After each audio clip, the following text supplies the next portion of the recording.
Welcome to Catch You Outdoors, episode number 5, Fishing Hodgepodge. What a weird word, hodgepodge. Kind of like it. Means a mixture of stuff, okay? So that's what we're going to do. I have a lot of little fishing tidbits in my head. You know, like, should I do a whole podcast on this? No, probably not. So that's what we're going to do today. We're going to mix up a bunch of little tips, things like that I've learned over the years. I'm your host, Captain Rob Modes. Before we jump into today's episode, I want to let you know that you can contact me via email at catchyoutdoors@gmail.com. The website, catchyoutdoors.com. That's where you can find a list of episodes, past and upcoming. Lastly, we have a Facebook page. You guessed it, Catch You Outdoors. Before I go any further, I had a comment about last week's podcast, which was about kayaks, and it was notable. It was in an email, and it was brought to my attention that I said you might want to have a sounding device on the kayak along with the required life jacket. Actually, sounding devices are required. That's what I meant to say. Whistle, horns, anything you can do to draw attention. Check the Coast Guard regulations. They actually have regulations for what you need to have on board the kayak. And of course, I recommended a lot of other stuff, but you are required, not maybe you should have, a sounding device. Okay, so first on the list of the hodgepodge, loop or don't loop. I'm referring to knots. I have been hearing this for years, all the way back to the days when I used to watch the freshwater fishing shows when I was trapped in Kentucky and learning how to bass fish. Do you use a loop knot or do you not use a loop knot?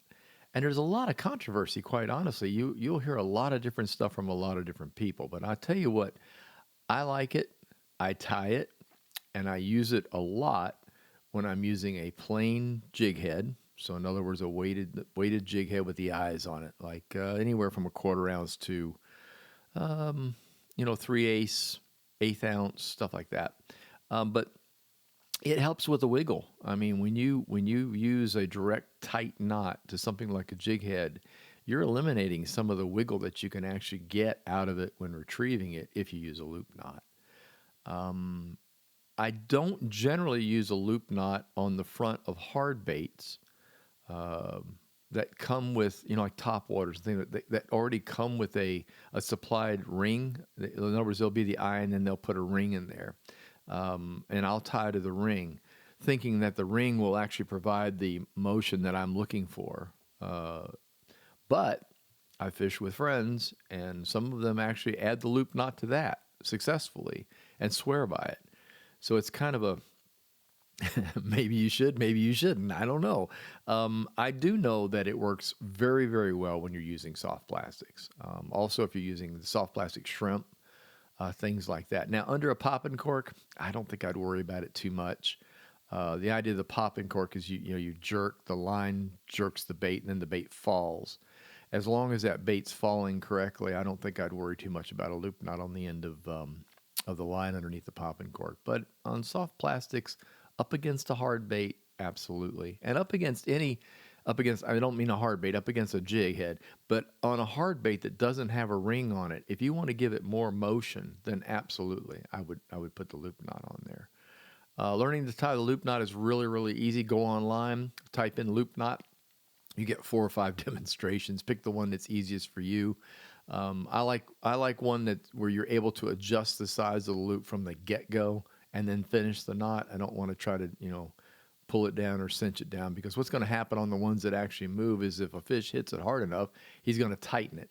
And then you're constantly messing with it, trying to get the loop knot formed back into the knot that you've tied. Next on the list, soft plastics. Soft plastics for the right depth. So there's a lot that's been said about soft plastics, and they are without a doubt the rage. There's no doubt. Gulp and Z-Man, et cetera, DOA. Lots of companies have them. There are paddle tails, straight tails. They're no tails. they're like lumps. There's shrimp. There's all kinds of stuff made out of soft plastic material, and the material, of course, is changing quite a lot as well. I'm a big fan of Z-Man. I'm a big fan of Elastec. That's the rubber they have developed for their lures. And a couple of notes on Elastec. First of all, it doesn't sink. It's almost like it's full of air. It stretches like a rubber band and won't break, which is kind of neat. The little fish with the teeth have a hard time breaking the tail off. But the fact that it doesn't sink means it's absolutely going to have a jig head, something with weight to get it down into the water column. I adjust the jig head based on depth. So in other words, I'll use an eighth ounce if I want it close to the surface and crawling near the surface, and work it slowly so it stays underwater. But I'll go all the way to 3/8 ounce, a fairly large jig head, to get it down toward the bottom. So, don't be afraid to adjust them that way. Eye color, yeah, that's important with soft plastics, I think. Reflective eyes, anyway. I'm not so sure that, whether it's red, green, purple, blue, whatever it might be, makes all that much difference, but you want an eye that is reflective. And there are quite a few new jigs out there that have that capability. Floating, though, offers a little trick, and that's where I'm going with this, that with the Z-Man baits and others, there are a few others, but the Z-Man in particular, because it floats so well, that makes it very appealing for redfish, and they aren't often fished this way. And I found this by accident. I put on a heavy enough jig head to get it to the bottom. So let's just say 1/4 to 3/8, something in that neighborhood, on a paddle tail. So they make the Diesel Z's. There's several different ones that have a paddle tail, and they're usually 3 or 4 inches long.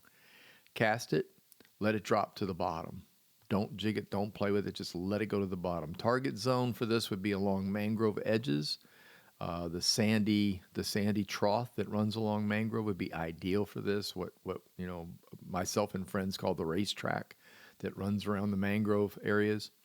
Drop it in there and let it sit and wait for Mr. Redfish to come along. What's happening is, provided you do this in current, that's an important element, when it drops to the bottom, it'll go down head first.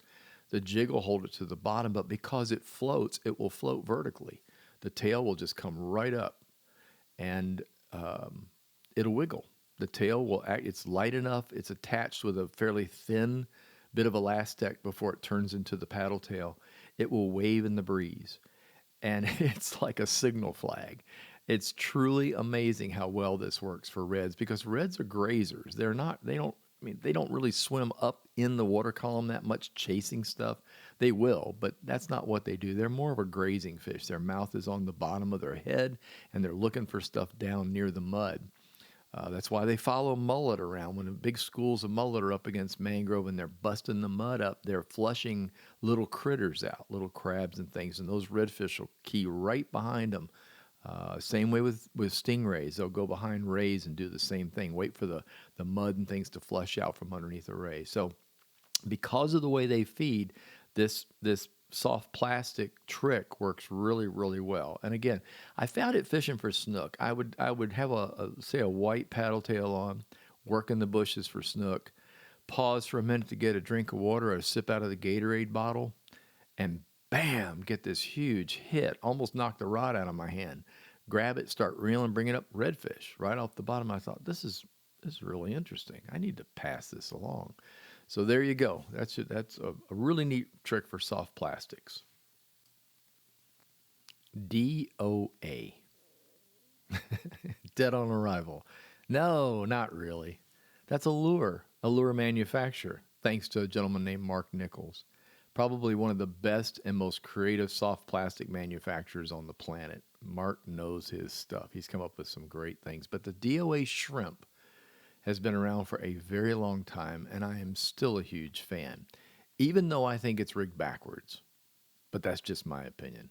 I've taught classes and told people, you really need to learn to rig shrimp backwards. You really, a shrimp moves suddenly backwards. When he's startled, he uses that tail to get out of the way, not to go forward.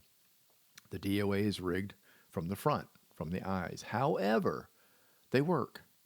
So I have to give you have to give Mark Nichols credit. It works. That's all there is to it. Even though a lot of other people besides me say you really ought to rig shrimp backwards. The DOA shrimp came into play for me almost 30 years ago when I first started guiding. And I was burning through a lot of live shrimp. And I bought a package of DOAs. I remember they were clear with like a silvery glitter inside of them. And there was a gold one as well. And I took them out on my own fishing with them under popping corks. And man, oh man, the trout would not leave them alone. And they had a couple of real advantages. Number one, they were very hard to tear or to damage. They came with the hook and weight already in place. I fell in love with the quarter ounce. I never used the half ounce much. It fell awfully fast or too fast in my application, so I preferred the quarter.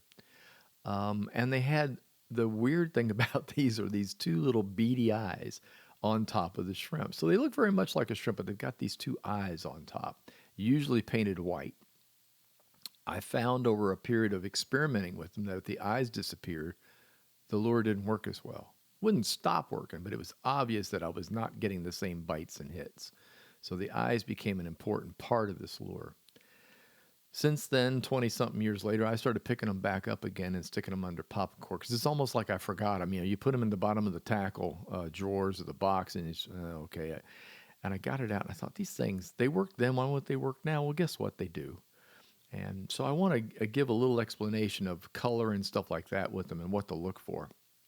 Again, the standard size, which I believe is 4 inches. I'm holding my fingers up while I'm saying that, and of course you can't see that. But and then the colors that I use are pretty standard. I like the gold metal flake. It's clear with gold metal flake in it. There is a weird green motor colored looking one that has red flake in it. That thing is fantastic.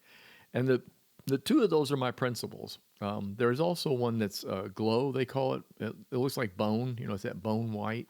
That works well too. But the gold one I use in bright sunshine, and the red one I use on dull, dark, overcast days. Those are my two go-to, and they just to this day they still work well. I tried them recently while fishing in the Everglades with a couple of friends, and over here on the East Coast, I fished them in a pond near me, or actually it's a backwater. And I caught fish with it. So it still works. My brother is totally hooked on them. He lives in St. James City at the end of Pine Island and has literally lives on one of the canal accesses to the bay, to Pine Island Sound. And he goes out in the evenings and free lines one as slowly as possible in and around and under his dock. Near his snook light, and almost guaranteed to get a snook every time he casts the thing. And I do want to mention this. If you get one snook under the dock, you're probably not going to get another one for a while because he goes back and he tells all the rest of them that you're there and not to eat that silly shrimp. So, no, it's true. I didn't make that up. That's the absolute truth. The rigging it backwards. You can rig a DOA backwards if you want to. And I have done that. You take the existing hook out and you take the existing weight out, and now you have a shrimp, basically.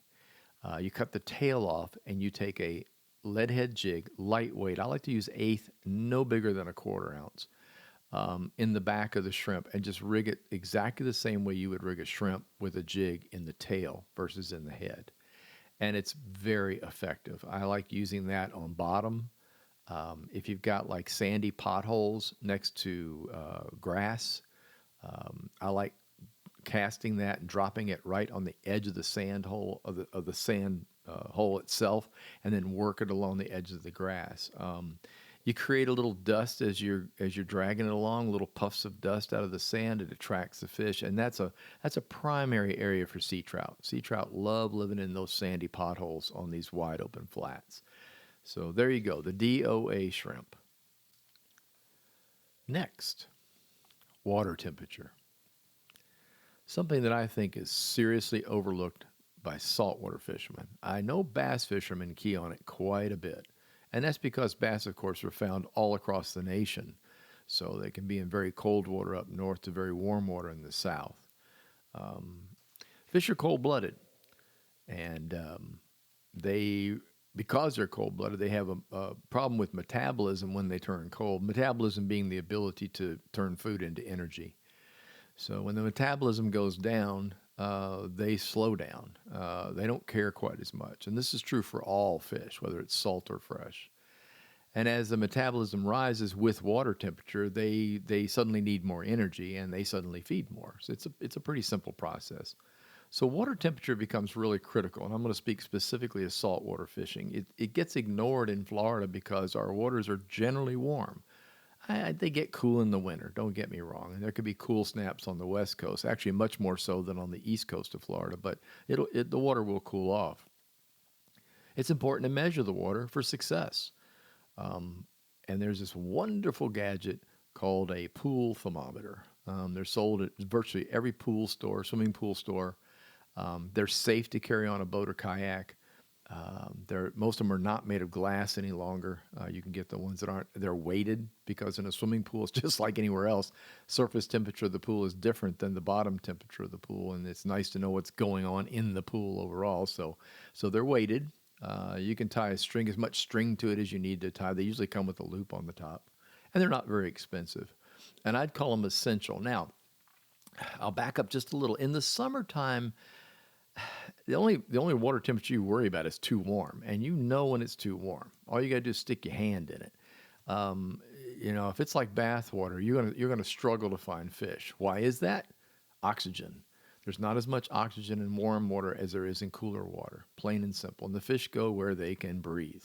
They also go where the bait can breathe. So it all, again, works hand in hand. So water temperature is pretty critical rest of the time, but not so much in the dead of summer, other than it being too hot. When you get to winter, it becomes much more critical, and especially on the lower west coast, Naples, all the way up, seriously, to the Tampa area.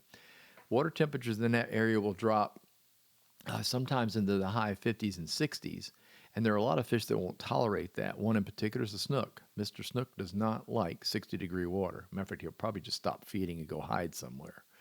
Redfish slow down in that temperature. Sea trout become a little more active. They kind of like the cooler water.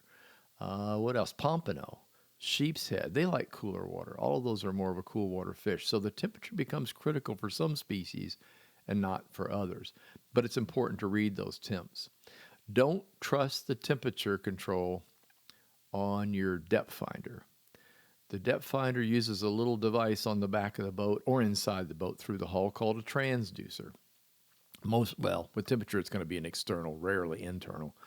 The transducer is in the water, but it's near the surface of the water, which means the reading that you're getting from the transducer is usually no more than, 6, 7, 8 inches down, depending on where you mount the transducer.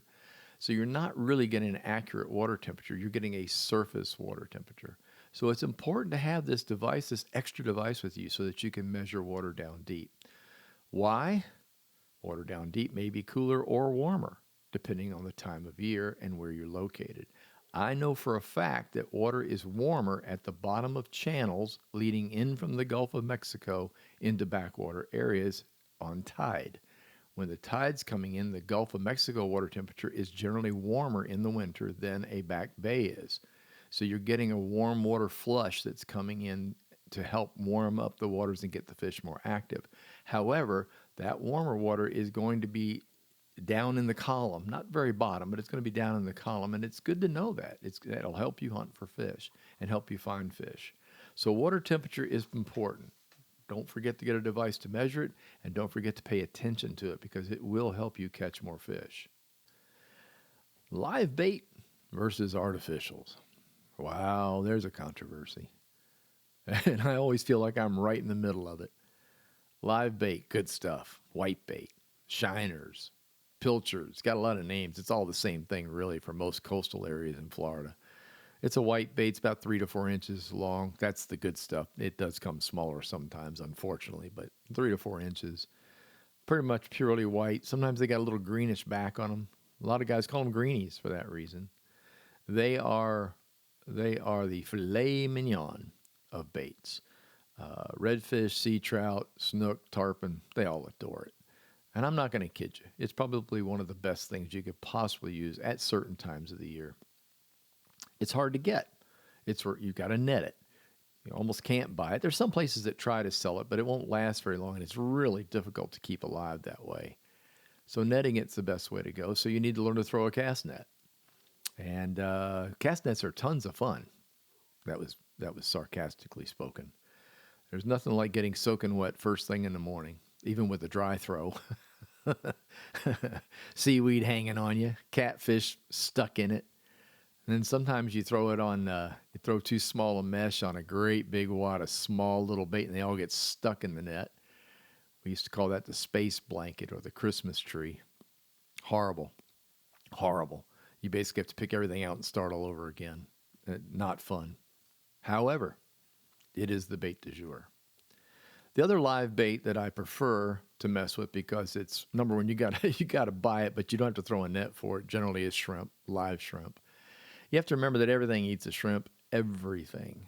And people right on down to the smallest fish eat shrimp, and it's readily available in the coast of Florida, whether you're on the East Coast or the West Coast, and especially the Gulf shrimp on the West Coast. A lot of bait comes from that area. Fresh is better than frozen, so if you're going to go for shrimp, by all means, try to get live shrimp if you can. And it's fished a mess of different ways. You can basically, hook it up by the horn. You can cut the tail off and jig rig it.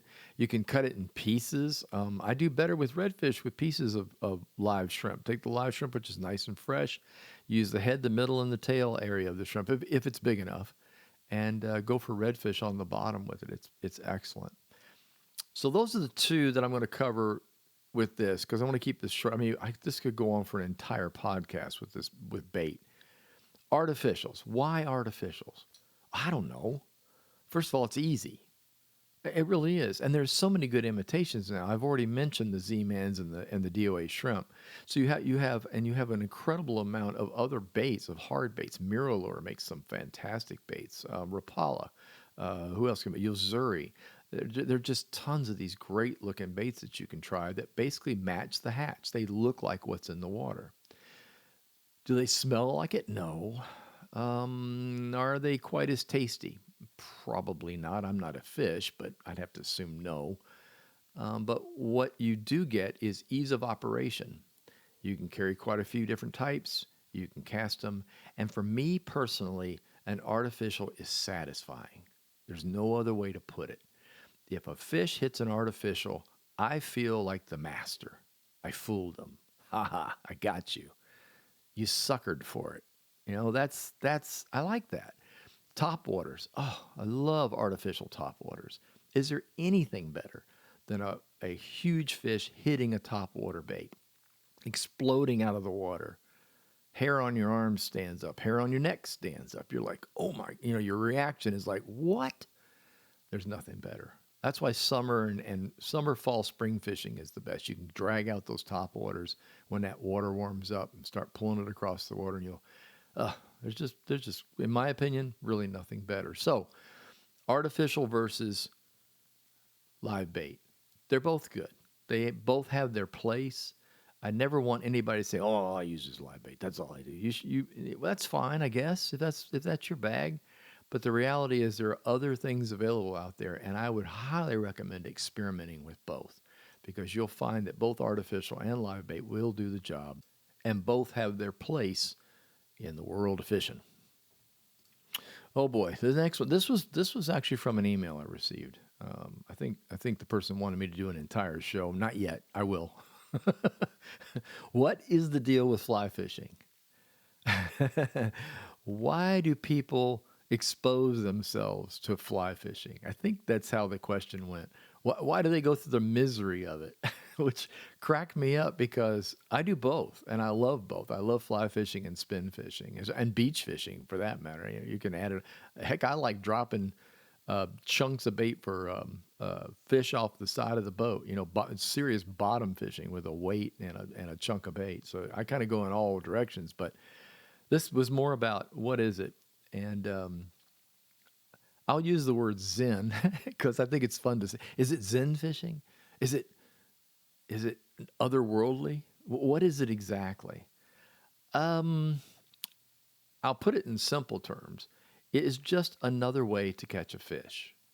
If you have been spin fishing most of your life, and you've been eyeballing, and I mean like sideways eyeballing fly fishing, wondering what it's all about, it's just another way to catch fish. And if you fish with spin for a long time, maybe you're getting bored.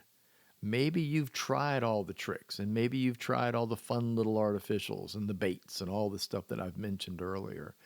And you're just ready for something that'll perk your interest again. Fly fishing.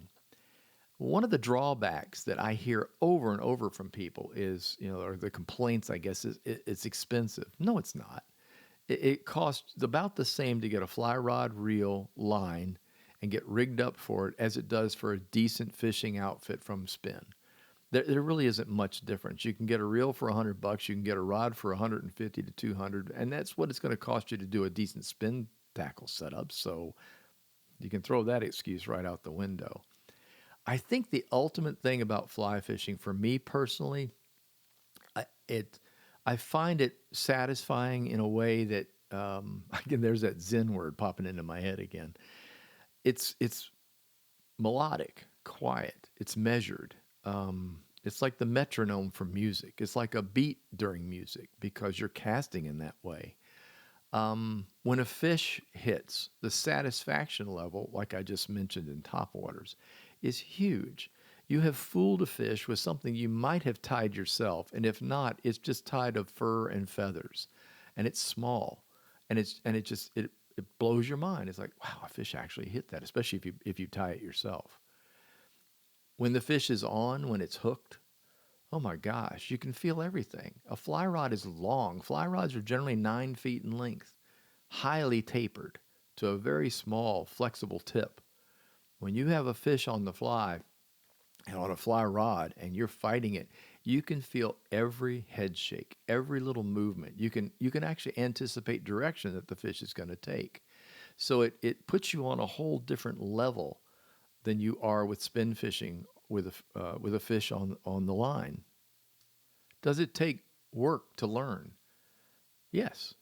Yes, it does. But so did spin fishing when you first got into it. Think back. If you're a spin fisherman, you remember how goofy you were with a spinning reel? What's this thing in the front do? Do I fold it back? Do I hold it? What do I do with it? How many fingers do I grab the line with, and how do I cast this thing? Do I rear back? Do I do a little wrist cast? How do I do it? Everybody went through that. If you've used a bait caster, my gosh, I still can't use a bait caster correctly.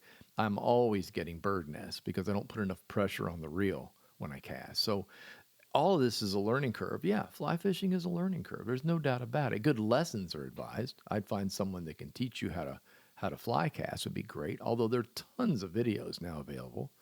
And you could teach yourself, but you might create habits that you'll need to break later.